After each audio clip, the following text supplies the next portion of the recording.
Hello friends, my name is Ihor Havryshchak. You are on the YouTube platform of Channel 24, and I am very pleased to introduce our guest, Serguei Jirnov, KGB and Foreign Intelligence Officer of the Russian Federation. Hello Igor, hello to all our viewers. Топ-тема нашего разговора это будет выборы президента Соединенных Штатов Америки, победа Дональда Трампа. I would like to ask you right away, what to expect? The war has surely shown the Kremlin that all the steps of the United States, the White House, are calculated, and all these steps were made later than the steps of the Kremlin, because if you think back to the territory of the Russian Federation, now there is no authorization for strikes with missiles that the AFU has. From this point of view, Trump may be more unpredictable. Кремль и Путин точно знали, чего от него ожидать. 2,5 года войны наверняка показали Кремлю, что все шаги Соединенных Штатов Америки и Белого дома, они просчитываются. И все эти шаги были на 2-3 позже, чем шаг Кремля. Потому что, вспоминайте удары по территории Российской Федерации, нету сейчас разрешения опять-таки бить ракетами, которые имеют ВСУ. И вот с этой точки зрения Трамп может быть более непредсказуем. И насколько вы считаете, что реально в Кремле... How much do you think the Kremlin realistically wanted Trump to become president? I think they wanted that, but I'm not sure it was the right calculation. Не уверен, что это правильный расчет, но это расчет вот какой. Если бы пришла Камала Харрис, то есть осталась бы практически та же самая администрация, потому что понятно, что у нее остались бы какие-то советники все равно, на которые бы ей бы там дал Обама там и так далее. Their calculation was that if Kamala Harris came in, there would be virtually the same administration, because she would still have the same advisors, the Democratic Party. The course would remain the same. То есть, грубо говоря, он вот так бы вялотекуще поддерживал бы Украину, но при этом он также вялотекуще истощал бы Российскую Федерацию. И если бы оставалась старая администрация президента Байдена и But the main thing about this course is that it was not going to change. In other words, with the old Biden administration and with a Democratic president in the same lineup, nothing would have changed radically. The U.S. would have continued to sluggishly support Ukraine. Yes, with delays and freezes, but it would have supported it by allocating money.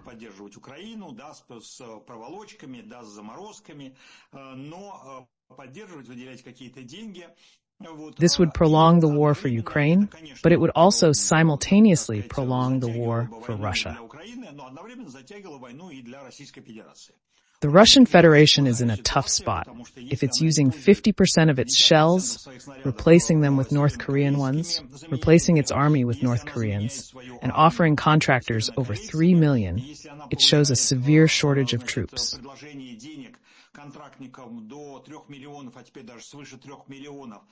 You're killing every day, even though the Ukrainian army is retreating a little bit on the Eastern Front, but still, it's killing over 1,000 Russians a day, wounding them. Thus, Putin would have no quick way out. Trump is a completely different person. There's a complete paradigm shift here.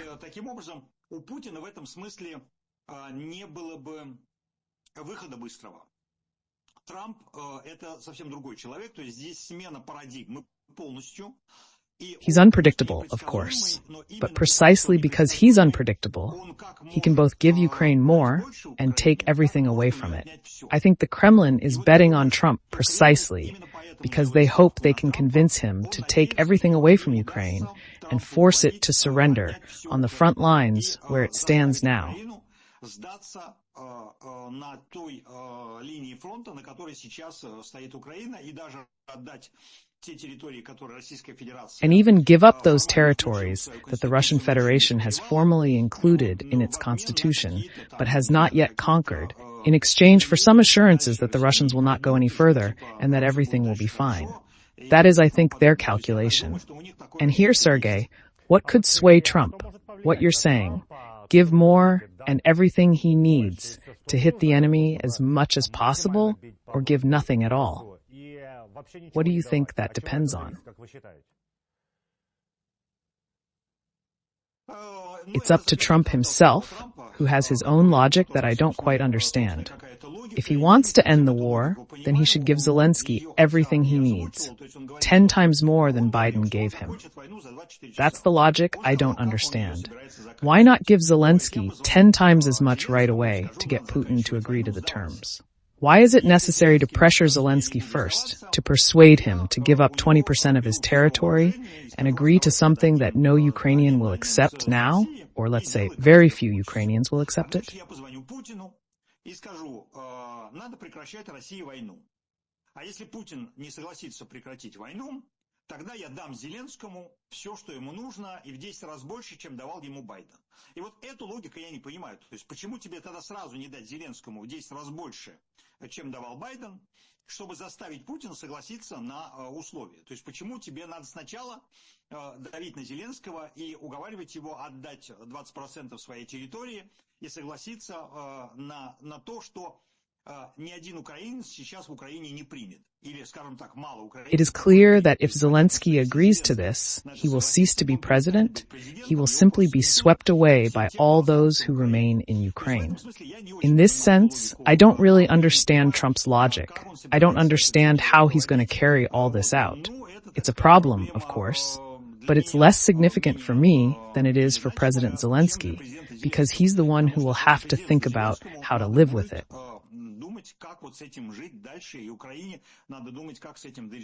I don't see a way out for me in that sense. By the way, yes, as a normal person, I see the logic in what you are saying. I mean, why call Putin and say that if you don't stop, I will give weapons to Zelenskyy? Give weapons to Zelenskyy, let the AFU strike for real, and then already call Putin and say, you see what will happen next if you don't stop.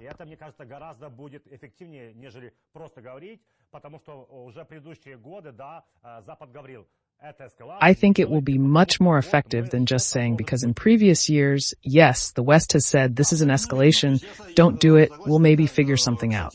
Absolutely right. I agree. It's the same story with sanctions, by the way. The West, in my opinion, has constantly taken the wrong position. They say that the sanctions are not working, that Russia is circumventing them, and so on. It is a question of organization and the West's willingness to actually implement these sanctions. If they truly wanted to finish with Russia, they should have declared a full economic embargo. No goods can leave Russia or enter the country. Only if Russia starts giving up its positions and withdrawing troops should the embargo be eased.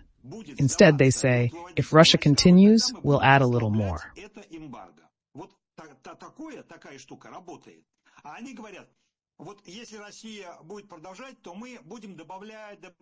For 2.5 years now, soon 3, they have been adding 3 grams each time. And every time they add these 3 grams, Russia learns how to circumvent them and gets the same 3 grams. Well, a little more expensive, but still. Sergei Oleg Deripaska, yes, a big oligarch under Putin, when it became known that Trump was winning, he wrote on social networks, "Good morning, oil at 50, there will be peace." To what extent do you think this could be leverage for Trump against the Kremlin? I mean, he met with oil tycoons, I think, in May, and there was talk in the U.S. press that he said that if he became president, he would allow more oil to be pumped in the Gulf of Mexico. He would also allow the sale of liquefied natural gas. And so he would put pressure on oil prices.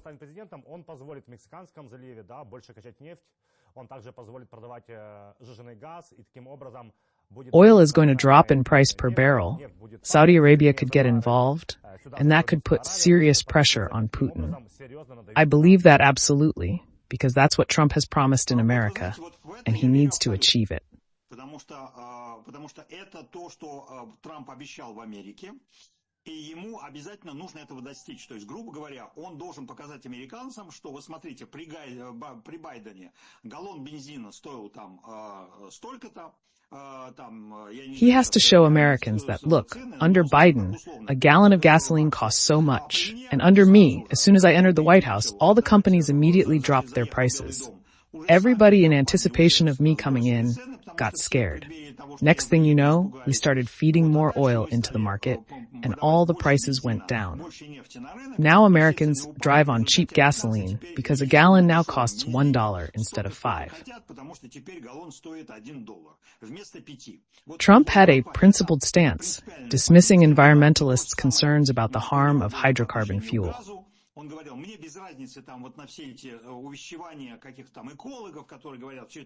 He said he didn't care about all those arguments. His goal was for a barrel of oil to be worth $50.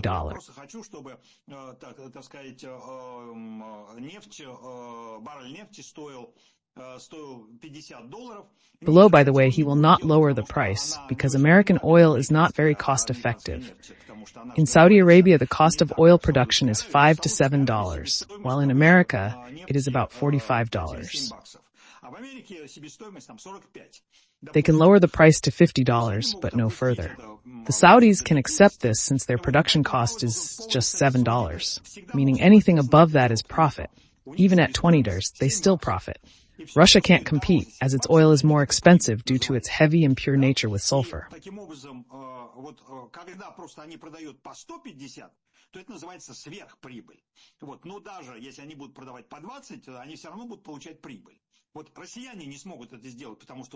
Saudis can drive Russia out of the market, because even if they lower the price, they can win by volume.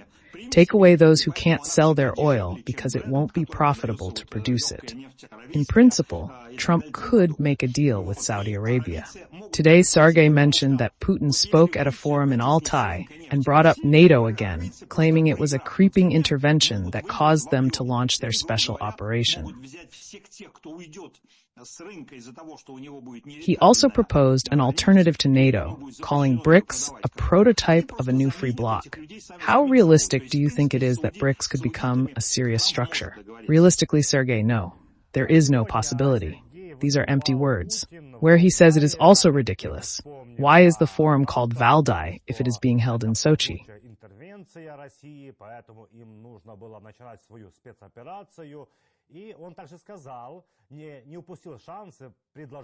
I still don't understand. It's idiotic. If the meeting is at Valdai, it should take place at Valdai, not in Sochi. I know why he doesn't want to go there, because he has built his new residences there, and now he doesn't want outsiders to go near them.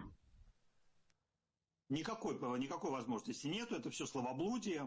Ну, начиная, то есть вот какое место, где он это произносит, такое и такая и речь. Потому что, во-первых, он не выступал ни на каком ни на Валдае. It is more pleasant for him to have them spend time in Sochi, which he built as a world capital for various congresses and other events. То есть это идиотизм. Если вы проводите какую-то встречу на Валдае, то вы проводите ее на Валдае. Я знаю, почему он туда не хочет, потому что он там настроил своих новых резиденций, и он теперь не хочет, чтобы к этим резиденциям люди приближались. То есть ему приятнее, чтобы они просто проводили время в Сочи, потому что Сочи он строил как такую мировую столицу. But if that is so, then call these meetings Sochi meetings. Why should they be called Valdai? This is absurd, and everything Putin said at this Valdai Club in Sochi is complete nonsense. Because if the place is idiotic, then everything that is said there is also idiotic. He tried to create the appearance of something important, but in reality, it is just stupidity.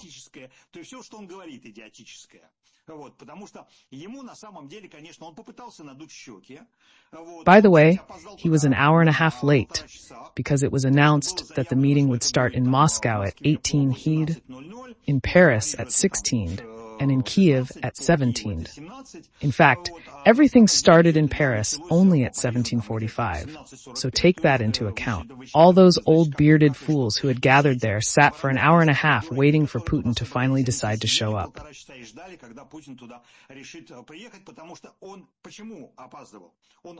Why was he late? Because he was already there. But Biden was speaking at the time. Biden was speaking, making his short speech on the White House lawn, saying goodbye to his associates after the lost election. Putin didn't feel comfortable starting the meeting until everyone switched to Biden in the middle of his, frankly, unsuccessful speech. So Putin waited and waited and waited for Biden to finish. Fortunately, his speech was short. But he had to say something, because in November he spent all day remembering the October Revolution, spouting some nonsense. He said a few words, and now political scientists are trying to make sense of the nonsense he said.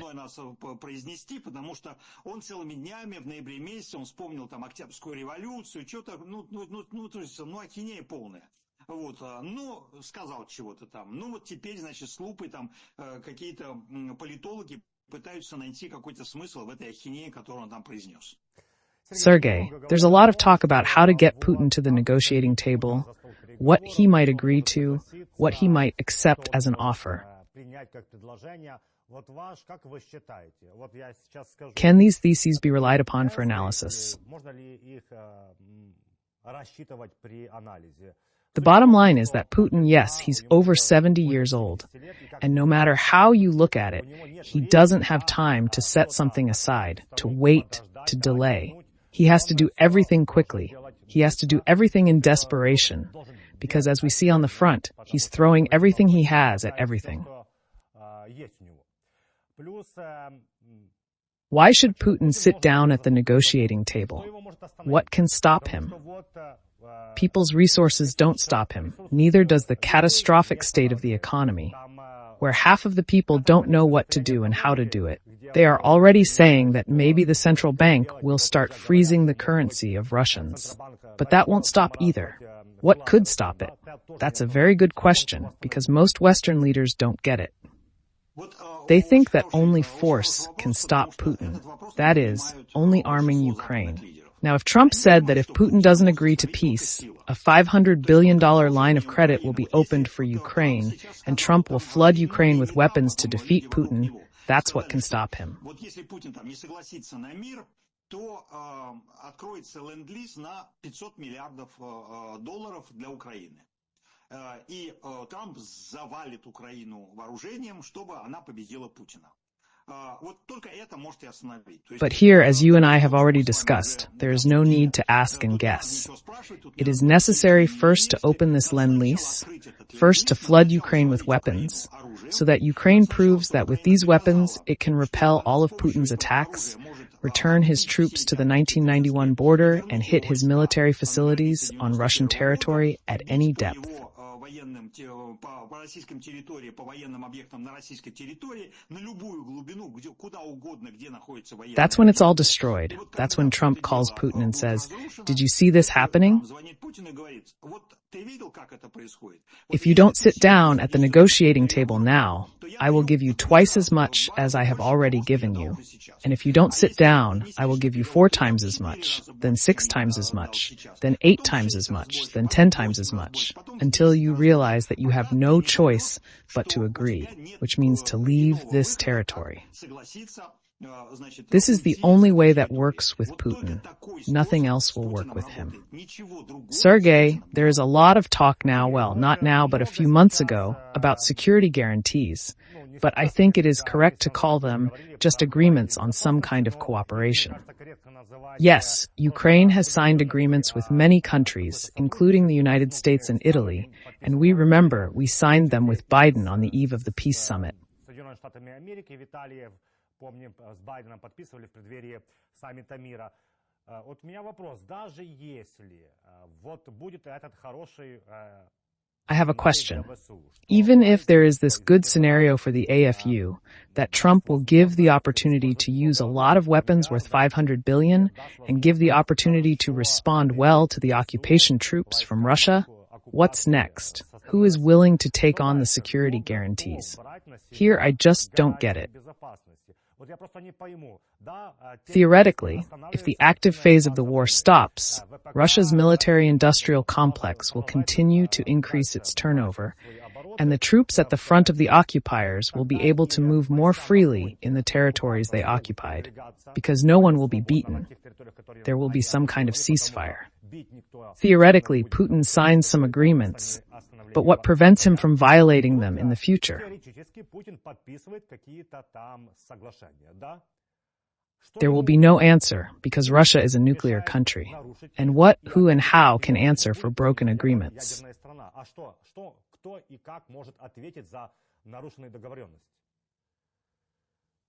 This is the biggest problem, yes, because the real problem is that Putin does not have a reputation for keeping his word.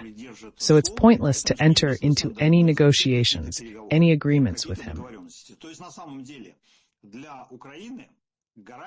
The only real guarantee for Ukraine is Putin's departure.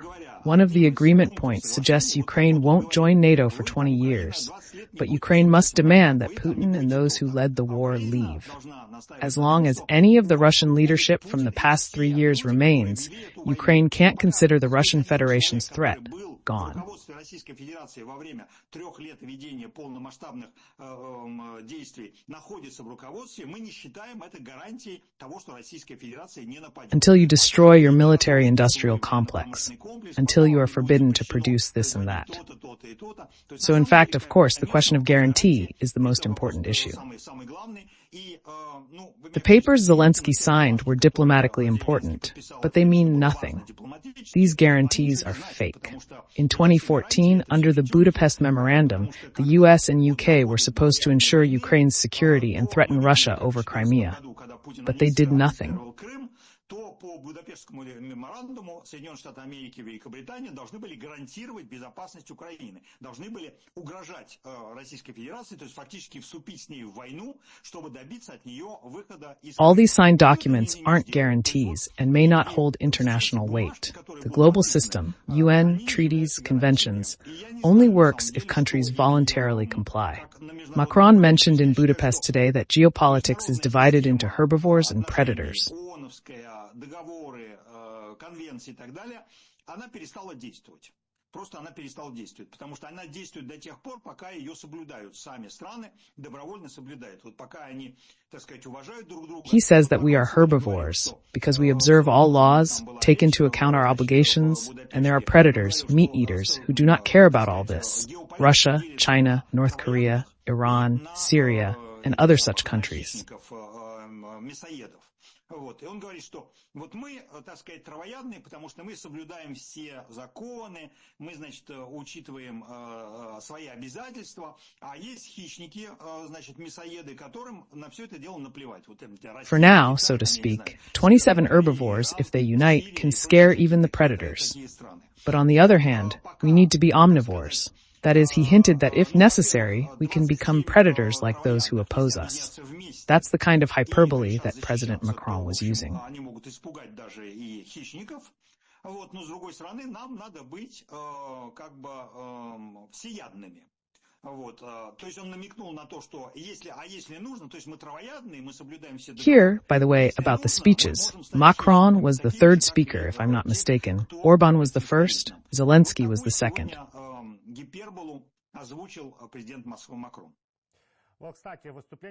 And what's interesting, I don't know, Sergei, if you've seen this already, but Zelenskyy was not shown in the general pool on this show. And what's most interesting, they were saying,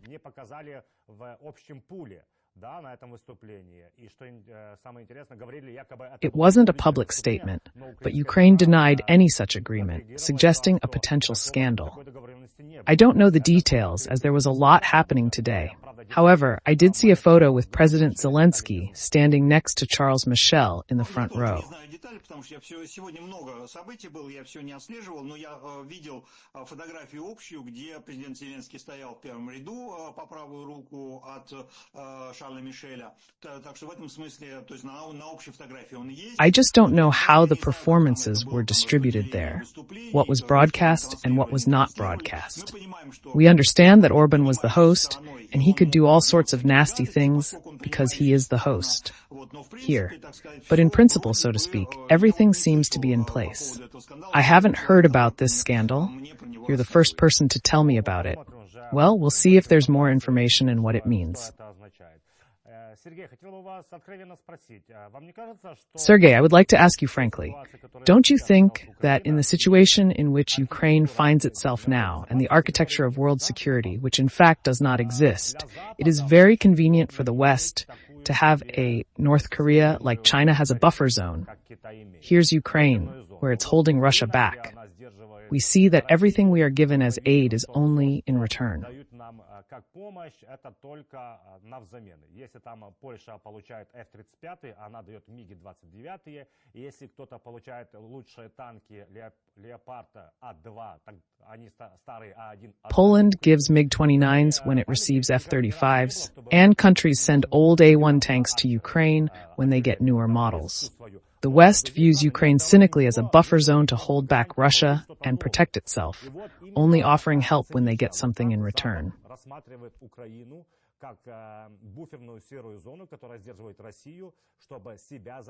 Again, like North Korea, there is such a buffer on the part of South Korea and the United States of America.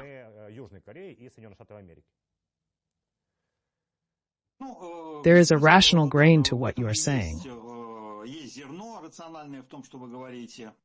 Here, though, you could give other examples, because let's say France gave you its Caesars, the nicest howitzers it had.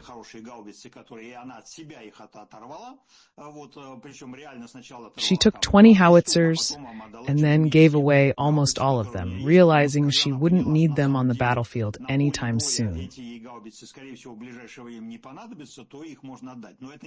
But that doesn't mean that she gave you bad weapons. These howitzers are really very good. Another thing is that they cannot operate with the intensity with which this war is being fought. That is, they break down faster than the old Soviet barrels, although those old Soviet barrels wear out too. In general, modern weapons are more finicky and can be more difficult to operate.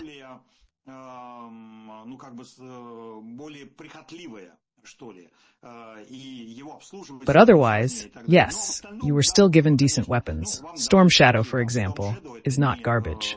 The same goes for HIMARS. They're some of the most modern systems out there. Another thing is that you weren't given something that could hit farther, more accurately, and harder. In general, the complaint is more about quantity rather than quality. You are not being given enough to be able to defeat the Russian aggressors.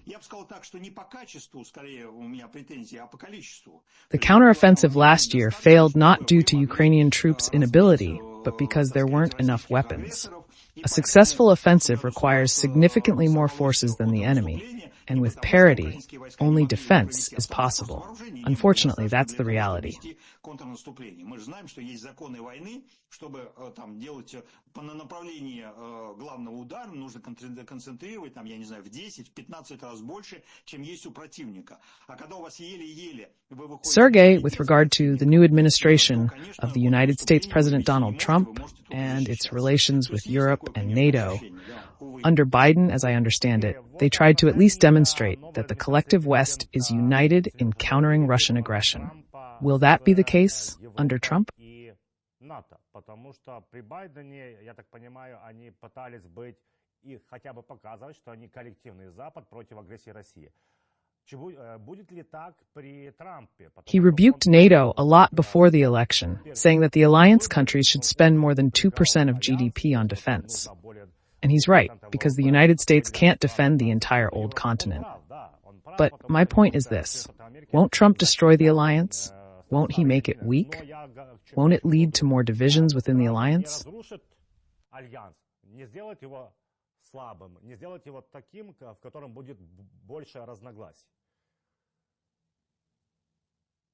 Already today, this topic is being actively discussed in France, and it is one of the main topics.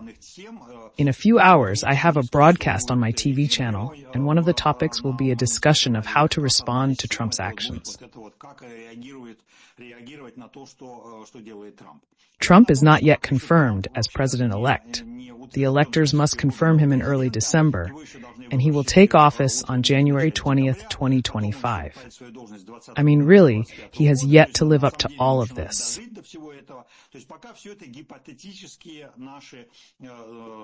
For now, all of this remains hypothetical speculation. At this point, no policy from Trump yet because he is not a sitting president, and Joe Biden will be in office for another 2.5 months. что рановато, так сказать, пугаться, рановато себе пугалки какие-то запускать. Вот когда он вступит в Белый дом и когда он начнет объявлять свою реальную политику. So it's too early to worry, too early to start scaremongering. When Trump enters the White House and starts implementing his policies, then we will have to react to them. For now, it's all just scarecrows, but these scarecrows are already starting to work.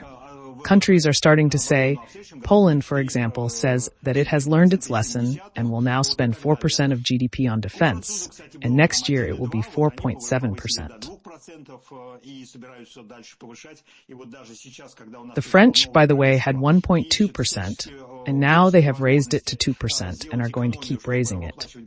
Even now that we have a new government in our country, they are looking for ways to save money to pay off the national debt, but the Ministry of Defense will be virtually unaffected because it is one of the few whose loans will not be cut. In that sense, of course, it's a problem. But it's a problem that Europe has to deal with one way or another. And, as you know, the problem is that everybody is used to not paying for these pleasures. Everybody is used to the United States paying for defense. When you spend 50 or 60 years saving money, investing it in other areas, and you keep cutting defense budgets and cutting armies, of course the economy grows elsewhere. то, естественно, у вас там растет экономика в других местах. А теперь вам приходится Европе вспоминать про это дело и возвращаться в... And now Europe has to remember these expenses and go back to the old realities, which of course is painful, because it will have to cut other budget items. But I will remind you that Europe is not the poorest region. Europe's GDP is between 14 and 17 trillion euros, and that is comparable to China's GDP. If China has the ability to allocate 300 billion a year to defense, Europe can also allocate that 300 billion cumulatively to its defense. If the 27 countries of the European Union decide that each country should have an army of 100,000 men, then you get an army of 2.7 million men.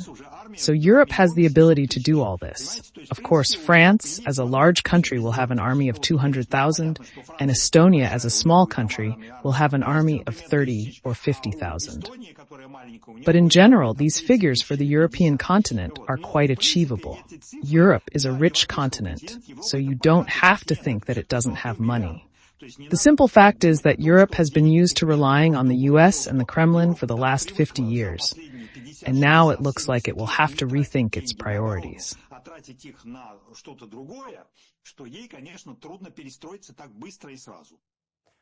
Сергей, большое вам спасибо за этот разговор. Спасибо, что нашли время, проговорить про важные процессы, про отношения Трампа и Кремля, про влияние Трампа на Европу. I think the next 2 months will see a lot of interesting things and conversation. Thank you very much. Спасибо. With us was Serguei Jirnov, ex-spivobitnik of the KGB and the Russian Federation Security Service. My name is Ihor Havryshchak. We will meet you on the air of Channel 24.